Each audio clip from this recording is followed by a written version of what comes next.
मेरे रसूल करीम सल्लल्लाहु ताला अलैहि वसल्लम ने फरमाया, जब तुम्हें कोई बुरा ख्वाब आए तो शैतान तुमसे खेल गया। जब तुम कोई बुरा ख्वाब आज देखो तो ये बुखारी मुस्लिम है और 3 नुस्खे हुजूर ने बयान फरमाए।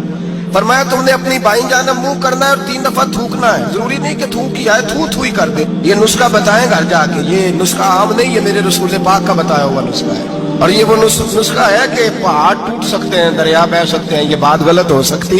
सबसे बड़े पीरो मुर्शिद का नुस्खा है। मेरे रसूल करीम सल्लल्लाहु अलैहि वसल्लम ने फरमाया, बाईं जानब 3 दफा थू थू करे, थूके, और 3 दफा आऊज़ बिल्लाह पढ़े। और फिर हुजूर ने फरमाया, ख्वाब का किसी से जिक्र न करे। किसी को ख्वाब सुनाना, डरावना ख्वाब आए तो किसी को सुनाना, बयान नहीं करना। ये हुक्म दिया है नबी पाक ने, हमें नसीहत फरमाई है। फरमाया उल्टी जानब मुंह करके 3 दफा थूक दे, आऊज़ बिल्लाह पढ़ दे, किसी को बताए ना, 3 बातों पे अमल करे। अल्लाह के रसूल बयान करते हैं कि उसका ख्वाब उसे